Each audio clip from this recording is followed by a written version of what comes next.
Мне часто говорят, что биткоин — это проект глобалистов. Сегодня покажу 5 известных людей, которые на протяжении многих лет убеждают мир держаться от биткоина подальше. Если это и есть проект глобалистов, то очень странный проект. Обычно свои проекты рекламируют, они называют их мошенничеством, крысиным ядом, пирамидой и пузырем.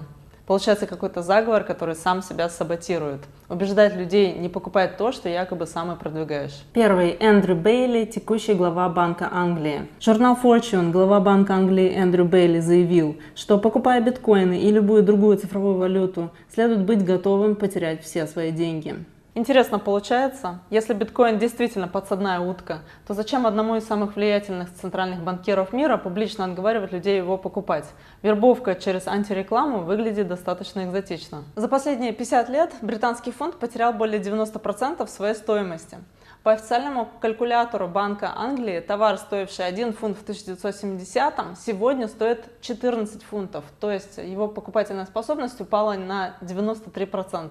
Давайте посмотрим за последние 80 лет, то есть примерно за жизнь одного поколения. Британский фунт потерял около 97% своей покупательной способности, то есть 1 разделить на 37 – это 3%. По официальному калькулятору Банка Англии то, что в 1945 году стоило 1 фунт, сегодня стоит около 37, а это рост цен в 3631%. Получается, что именно валюта, которую выпускает Банк Англии, за жизнь человека потеряла почти всю свою покупательную способность. А биткоин, от которого так заботливо предостерегает нас глава Банка Англии, за 18 лет вырос с нуля до 64 тысяч долларов. Если судить по результатам, опыт сохранения покупательной способности здесь не самый впечатляющий.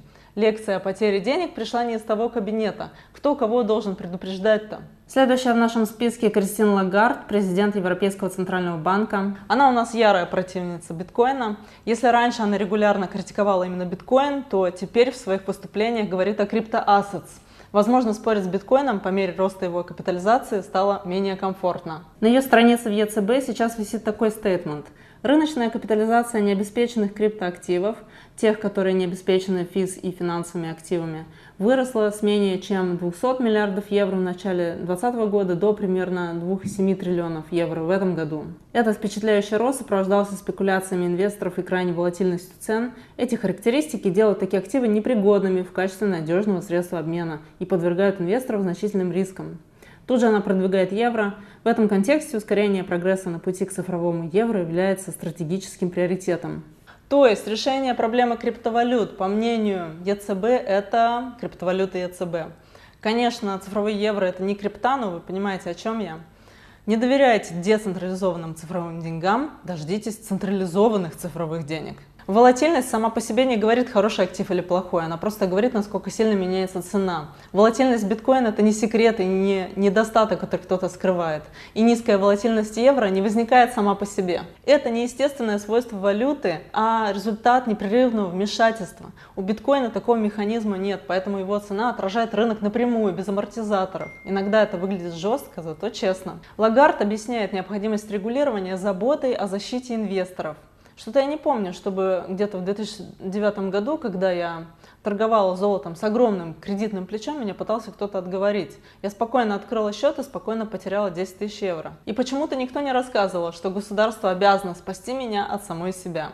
Почему взрослым людям можно покупать акции убыточных компаний, торговать с огромным плечом, как я тогда, играть в казино, инвестировать в стартапы, где вероятность потерять все деньги очень высока, а биткоин вдруг требует особой опеки от государства? Почему регулирование почти всегда означает расширение контроля государства? Ему так хочется спасти человека от собственного выбора? Ответ очевиден. Государству опасен не сам риск, государству опасен актив, который существует вне его денежной системы и который не требует его разрешения на владение и переводы. Свобода выбора заканчивается там, где начинается угроза выхода людей из стойла. Следующая в нашем списке Эльвира Набиуллина, председатель Центрального банка России с 2013 года. Наверное, у центральных банков есть свой общий чат, так как Набиуллина уже много лет объясняет гражданам, почему биткоин им не нужен. Меняя страну за страной, мы слышим практически один и тот же текст. В каждой стране свой директор филиала. В отношении к криптовалютам у нас не сильно изменилось. Мы считаем, что это очень волатильные инструменты и часто используются для проведения непрозрачных операций.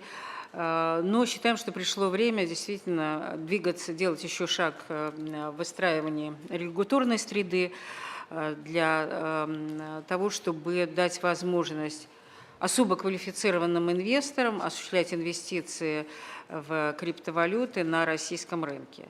Очень нравится формулировка «особо квалифицированные инвесторы», будто существует некая тайная церемония посвящения, после которой биткоин становится менее опасным. Хотелось бы узнать, в какой именно момент человек становится особо квалифицированным. После экзамена? После покупки дорогого костюма? Или после того, как государство решит, что теперь можно распоряжаться самостоятельно собственными деньгами? Покупать биткоин можно, если государство признает вас достаточно взрослым для покупки биткоина. О непрозрачных операциях. Это примерно как сказать: преступники ездят на машинах, поэтому обычным людям машины лучше не продавать.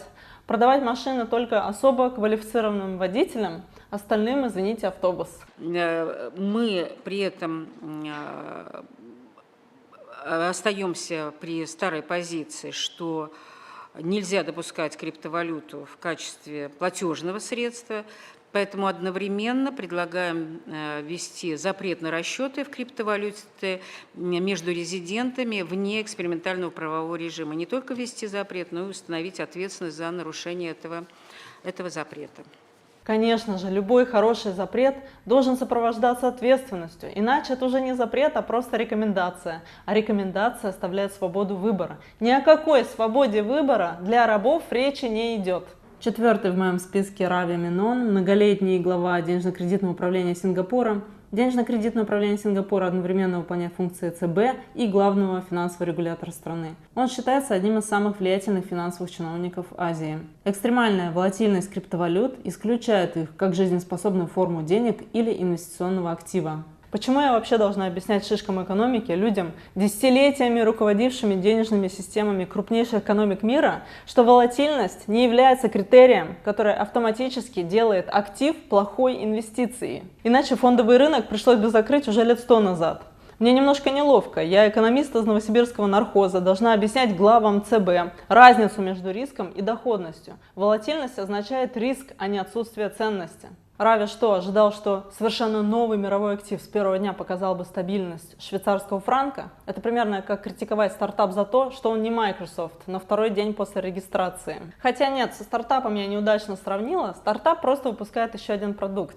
Биткоин предложил нам новый тип денег. И рынок пытается ответить на вопрос, сколько стоят деньги, которые не выпускает ни одно государство и не контролирует ни один ЦБ. Переходим к Индии. Шактиканта Дас был 22-м управляющим Резервного банка Индии с 2018 по 2024. Что-то на индийском сайте ЦБ фотки не грузятся. Они, наверное, только для суперквалифицированных пользователей грузятся. Глава ЦБ Индии предупреждает, что криптовалюта вызовет следующий финансовый кризис, если позволить развиваться. Каждый следующий глава Центрального банка словно пытается превзойти предыдущего. Одному биткоин просто не нравится, другой считает его волатильным, а господин Дас пошел еще дальше и фактически объявил его источником следующего финансового кризиса. Следующий финансовый кризис биткоин пока так и не организовал. А вот инфляция рупий продолжается сейчас по факту. Меня беспокоит не гипотетический кризис в будущем, а фактическое обесценивание моих сбережений в фиатных деньгах сейчас. Они не верят в Центральный банк, они не верят в регулируемый финансовый мир. Я еще не слышал веских аргументов о том, какой общественной цели это служит. Совершенно верно, мы не верим ЦБ. Но это вопрос не веры, а опыта.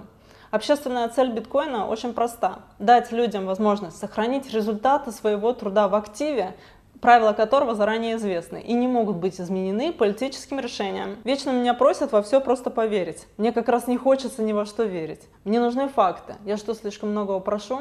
Если деньги десятилетиями теряли свою покупательную способность, то проблема не в вере, проблема в фактах.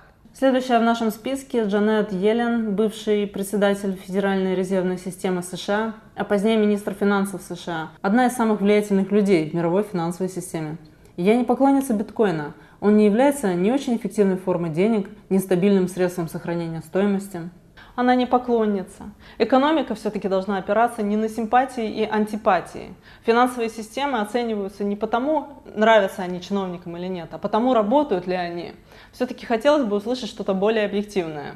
А что является эффективной формой денег? Только та, которая выпускается и контролируется государством? А если правила заранее записаны в открытом коде и их нельзя изменить по желанию чиновников, это уже называется неэффективностью. А что является стабильным средством сохранения стоимости? Стабильная потеря покупательной способности доллара на 20% всего за последние 5 лет – очень необычная форма сохранения стоимости. Пациент, конечно, умирает, зато без резких движений. Если деньги стабильно теряют покупательную способность, то это уже не сохранение стоимости, это стабильное обнищание. А я, признаться, не поклонница стабильного обнищания.